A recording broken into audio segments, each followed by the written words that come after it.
With more on the Trump transition, we're joined by Mark Leibovich, chief national correspondent for the New York Times Magazine and a CBS News contributor. Mark, good morning. Hi, Anthony. It just keeps getting more interesting. What do we make of Trump's choices, and what do you think they say about how he intends to govern?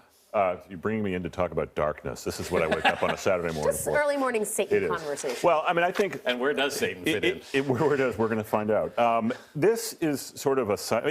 it's never a great idea when your introduction to the American public is a big picture of you on TV saying Satan, darkness, this is... What was the third one? Darth Vader. Darth Vader. It's not good. But I think it's probably... I mean, the only really organizing principle around all of these first hires is that these are all people that Donald Trump is loyal to or feels like we're loyal to him. So, I mean, I guess the easy answer is it's just him wanting to surround himself with people who he's comfortable with or he wants to reward, or maybe the less charitable reading is it's just cronyism. But I think, obviously case by case, it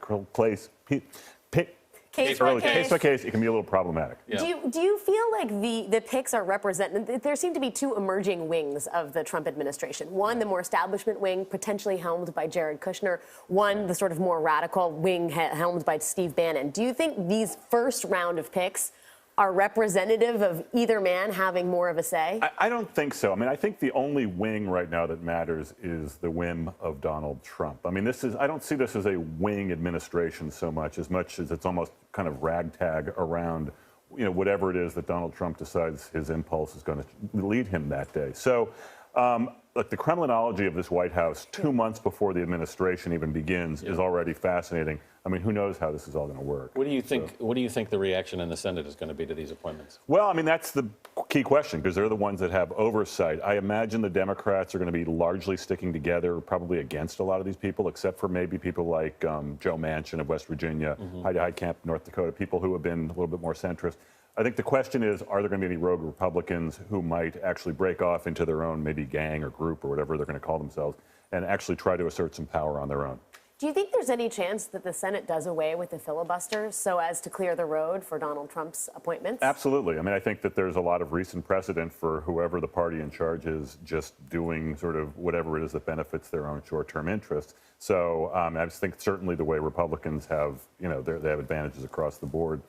This might be a time for them to do that. It would be a radical departure of Senate protocol. Well, it would, but it also, I mean... Well, put in place by Harry Reid. Put in place by Harry Reid, granted. But also, look, this is a time of radical departures. I mean, I don't think the Republican Senate is probably as nervous about... Well, they're not more as... It's a different kind of nervous about the president-elect, the incoming administration, as the Democrats are. So we're going to see how they're going to react. I mean, again, there's a whole bunch of rogue Republican senators, potentially, that showed where they are during the campaign. The question is, are they actually going to come around at some point? What do you make of Mitt Romney's visit to the Big Apple? I know. I think we're all sort of a little stunned by it. I still think it's a little bit of a long shot that he will actually take a job.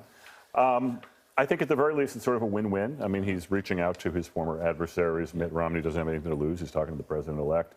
I still would be very surprised if it led to a job, but we'll know. I mean, who knows? He did take a cab from the airport.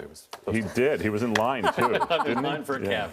Came up on social media. Very interesting. Mitt Romney known to be a Hamilton fan as well. Just saying. Just saying. Putting it out there. Mark Leibovich, great to see you. Thanks for your time. It's great to be here. Welcome. Thank you.